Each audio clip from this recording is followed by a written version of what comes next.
Hi friends, இனிய காலை வணக்கம். எல்லோரும் எப்படி இருக்கீங்க? எப்பயும் போல் நம்ம ரொட்டீன் தொடங்கிடுச்சுங்க. இன்றைக்கி திங்கக்கிழமை. ஸ்ரீநிதிக்கு என்ன டிஃபன் பாக்ஸ் பேக் பண்ணேன்னா, காலையில் ட்ராவலில் சாப்பிட்றதுக்கு 2 தோசையும் நாட்டுக்கோழி குழம்பும் கொடுத்து விட்ருந்தேங்க. மத்தியானம் லஞ்சுக்கு கருவேப்பிலை சாதம் கொடுத்து விட்ருக்கேங்க. அப்புறம் பார்த்திங்கன்னா ஸ்நாக்ஸுக்கு ப்ரௌனி கொடுத்து விட்ருக்கேன். இன்றைக்கி காக்கா குருவிங்களுக்கும் சாப்பாடு எடுத்து வச்சிட்டாங்க.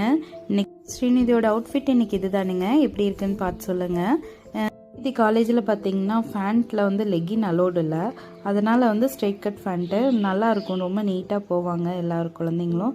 அதுவும் நல்ல விஷயந்தான். லெக்கின் வந்து நிறைய பேத்துக்கு வந்து ஷூட் ஆகாது. அப்புறம் பார்த்திங்கன்னா நம்ம காக்கா குருவிங்களுக்கும் சாப்பாடு எடுத்து வச்சிட்டேங்க.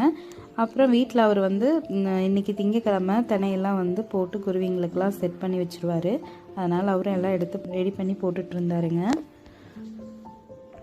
ஒரு விஷயம் இன்னையிலேருந்து கடைப்பிடிக்கணும்னு சொல்லிட்டேங்க. நான் வந்து ஸ்ரீநிதி தாட்டி விட்டு அவருக்கு எல்லாம் டிஃபன் பாக்ஸ் பேக் பண்ணி வச்சுட்டு இன்றைக்கி நான் வந்து அவினாஷி கோயிலுக்கு கிளம்பி போயிருந்தேங்க. இன்றைக்கி திங்கக்கிழமை சிவனை பார்த்துட்டு வரலான்னு சொல்லி நான் வீட்டிலேருந்து கிளம்பி போயிருந்தேன். நல்லபடியாக தரிசனம் சாமி கும்பிட்டேங்க. கும்பிட்டு முருகரையும் பார்த்துட்டேன். வீடியோ பிடிச்சா லைக் பண்ணுங்கள், சப்ஸ்கிரைப் பண்ணுங்கள். தேங்க்யூ.